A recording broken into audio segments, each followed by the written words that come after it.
देव दर्शन देखने वाले सभी दर्शकों को जय माता दी। आज हम दुर्गा सप्तशती के चतुर्थो अध्याय इंद्रादि देवताओं द्वारा देवी की स्तुति नामक पाठ की चर्चा करेंगे। सिद्धि की इच्छा रखने वाले पुरुष जिनकी सेवा करते हैं तथा देवता जिन्हें सब ओर से घेरे रहते हैं, उन जया नाम वाली दुर्गा देवी का ध्यान करें। उनके श्री अंगों की आभा काले मेघ के ये समान श्याम है। वे अपने कटाक्षों से शत्रु समूह को भय प्रदान करती हैं। उनके मस्तक पर आबद्ध चंद्रमा की रेखा शोभा पाती है। वे अपने हाथों में शंख चक्र कृपाण और त्रिशूल धारण करती हैं। उनके 3 नेत्र हैं। वे सिंह के कंधे पर चढ़ी हुई हैं और अपने तेज से तीनों लोकों को परिपूर्ण कर रही हैं। ऋषि कहते हैं, अत्यंत पराक्रमी दुराचार महिषासुर तथा उसकी दैत्य सेना के देवी के हाथ से मारे जाने पर इंद्र आदि देवता प्रणाम के लिए गर्दन तथा कंधे झुकाकर उन भगवती दुर्गा का उत्तम वचनों से स्तवन करने लगे। उस समय उनके सुंदर अंगों में अत्यंत हर्ष के साथ रोमांच हो आया था। देवता बोले, संपूर्ण देवताओं की शक्ति का समुदाय ही जिनका स्वरूप है तथा जिन देवी ने अपनी शक्ति से संपूर्ण जगत को व्याप्त कर रखा है, समस्त देवताओं और महर्षियों की पूजनीय उन जगदम्बा को हम भक्ति पूर्वक नमस्कार करते हैं। वे हम लोगों का कल्याण करें। जिनके अनुपम प्रभाव और बल का वर्णन करने में भगवान शेषनाग, ब्रह्मा जी तथा महादेव जी भी समर्थ नहीं हैं, वे भगवती चंडिका संपूर्ण जगत का पालन एवं अशुभ भय का नाश करने का विचार करें। जो पुण्यात्माओं के घरों में स्वयं ही लक्ष्मी रूप में, पापियों के यहाँ दरिद्रता रूप में, शुद्ध अंतःकरण वाले पुरुषों के हृदय में बुद्धि रूप में, सत्पुरुषों में श्रद्धा रूप से तथा कुलीन मनुष्यों में लज्जा रूप से निवास करती हैं, उन आप भगवती दुर्गा को हम नमस्कार करते हैं। देवी, आप संपूर्ण विश्व का पालन कीजिए। देवी, आपके इस अचिंत्य रूप का असुरों का नाश करने वाले भारी पराक्रम का तथा समस्त देवताओं और दैत्यों के समक्ष युद्ध में प्रकट किए हुए आपके अद्भुत चरित्रों का हम किस प्रकार वर्णन करें। आप संपूर्ण जगत की उत्पत्ति में कारण हैं। आप में सतगुण, रजोगुण और तमोगुण ये तीनों गुण मौजूद हैं, तो भी दोषों के साथ आपका संसर्ग नहीं जान पड़ता। भगवान विष्णु और महादेव जी आदि देवता भी आपका पार नहीं कर पाते। आप ही सबका आश्रय हैं। यह समस्त जगत आपका अंशभूत है, क्योंकि आप सबकी आदिभूत अव्यक्तकृता पराशक्ति हैं। देवी, संपूर्ण यज्ञों में जिसके उच्चारण से सब देवता तृप्ति लाभ करते हैं, वह स्वाहा आप ही है। इसके अतिरिक्त आप पितरों की भी तृप्ति का कारण हैं, अतएव सब लोग आपको स्वधा भी कहते हैं। देवी, जो मोक्ष की प्राप्ति का साधन है, अचिंत्य महाव्रत स्वरूपा है, समस्त दोषों से रहे जितेंद्रिय तत्व को ही सार वस्तु मानने वाले तथा मोक्ष की अभिलाषा रखने वाले मुनिजन जिसका अभ्यास करते हैं, वह भगवती पराविद्या आप ही हैं। आप शब्द रूपा स्वरूपा हैं। अत्यंत निर्मल ऋग्वेद, यजुर्वेद तथा उद्गीत के मनोहर पदों के पाठ से युक्त सामवेद का भी आधार आप ही हैं। आप देवी त्रय, तीनों वेद और भगवती 6 ऐश्वर्यों से युक्त हैं। इस विश्व की उत्पत्ति एवं पालन के लिए आप ही वार्ता, खेती एवं आजीविका के रूप में प्रकट हुई हैं। आप संपूर्ण जगत की घोर पीड़ा का नाश करने वाली हैं।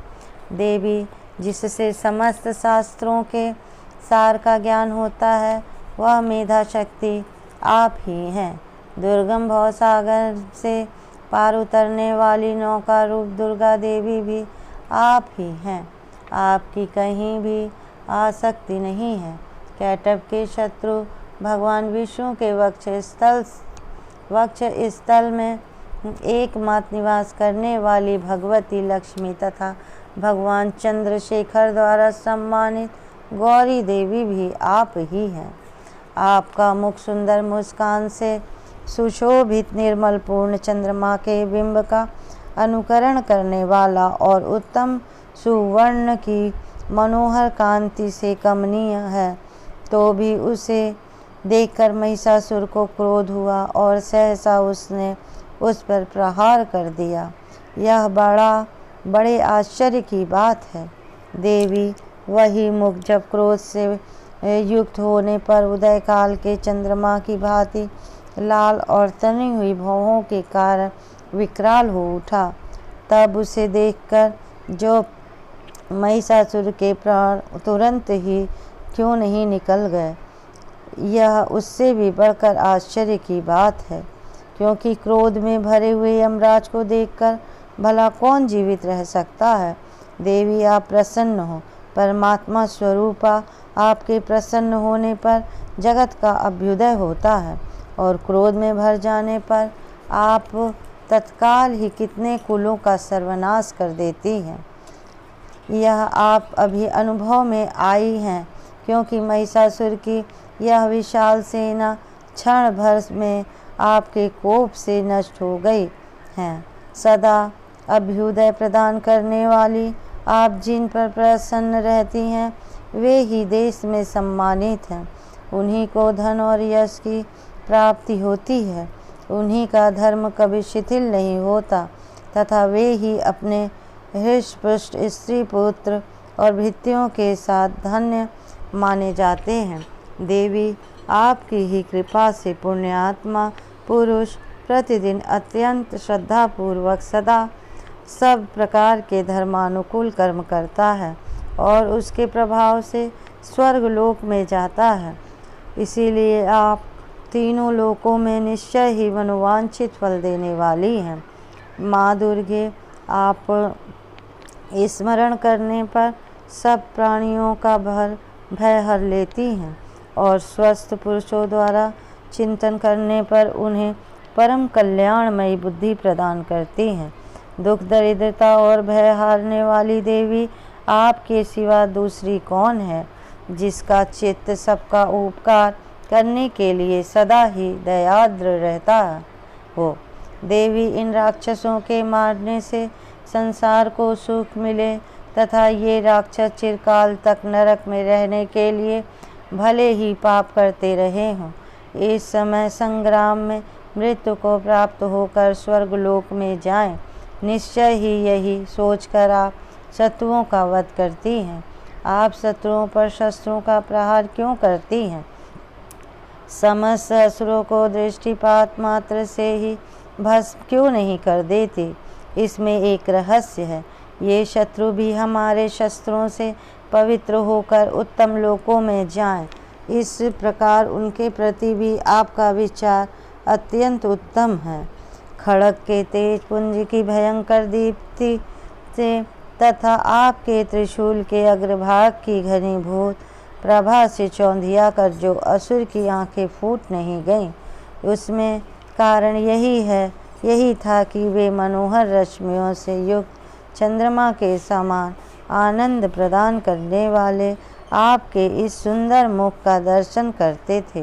देवी, आपका शील दुराचारियों के बुरे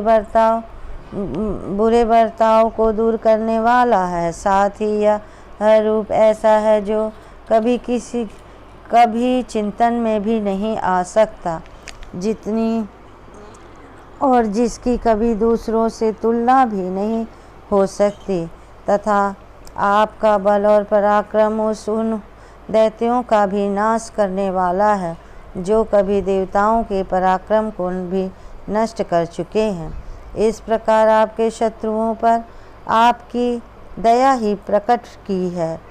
वरदायिनी देवी, आपके इस पराक्रम की किससे तुलना हो सकती है तथा शत्रुओं का भय देने वाला एवं अत्यंत मनोहर ऐसा रूप भी आपके सिवा और कहाँ है। हृदय में वृक्ष और युद्ध में निष्ठुरता, ये दोनों बातें तीनों लोकों के भीतर केवल आप में ही देखी गई हैं। माता, आपने शत्रुओं का नाश करके इस समस्त त्रिलोक की पृथ्वी की रक्षा की है। उन शत्रुओं को भी युद्ध भूमि में मारकर स्वर्गलोक में पहुँचाया है तथा उन्मत्त दैत्यों से प्राप्त होने वाले हम लोगों के भय को भी दूर कर दिया है। आपको हमारा नमस्कार। देवी, आप शूल से हमारी रक्षा करें।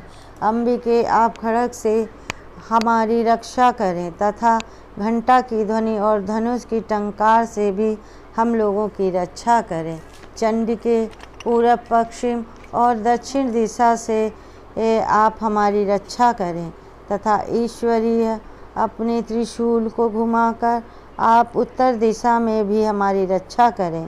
तीनों लोकों में आपके जो परम सुंदर एवं अत्यंत दुर्लभ भयंकर रूप विचरते हैं, उनके द्वारा भी आप हमारी तथा इस भूलोक की रक्षा करें। अंबिके, आपके कर पल्लव में शोभा पाने वाले खड्ग, शूल और गदा आदि जो अस्त्र हो, उन सब के द्वारा आप सब ओर से हम लोगों की रक्षा करें।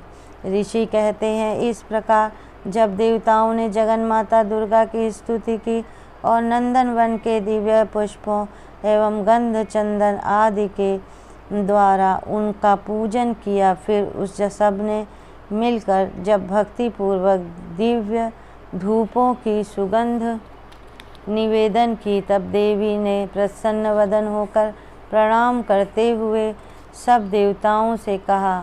देवी बोली, देवताओं, तुम सब लोग मुझसे जिस वस्तु की अभिलाषा रखते हो उसे मांगो। देवता बोले, भगवती ने हमारी सब इच्छा पूर्ण कर दी, अब कुछ भी बाकी नहीं है, क्योंकि हमारा यह शत्रु महिषासुर मारा गया है। महेश्वरी, इतने पर भी यदि आप हमें और वर देना चाहती हैं तो हम जब जब आपका स्मरण करें तब तब आप दर्शन देकर हम लोगों के महान संकट दूर कर दिया करें तथा प्रसन्न मुखम्बिके, जो मनुष्य इन स्तोत्रों द्वारा आपकी स्तुति करे, उसे वित्त, समृद्धि और वैभव देने के साथ ही साथ उनकी धन और स्त्री आदि संपत्ति को भी बढ़ाने के लिए आप सदा हम पर प्रसन्न रहें।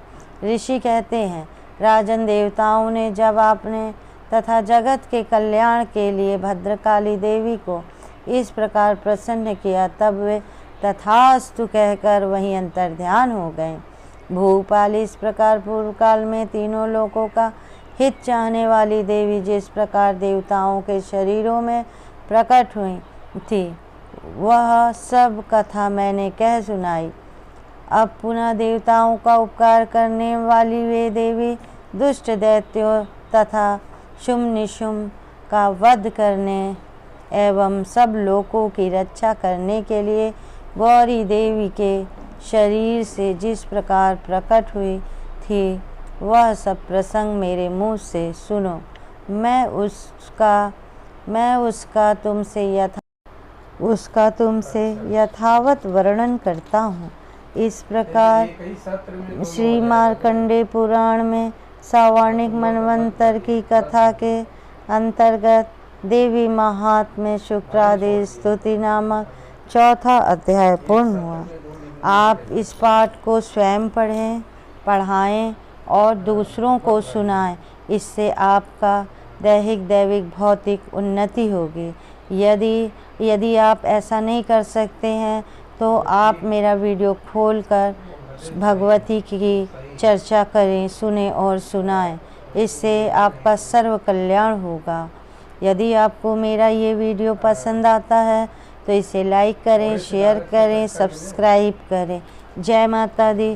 फिर एक नई वीडियो के साथ मिलते हैं। तब जय माता दी।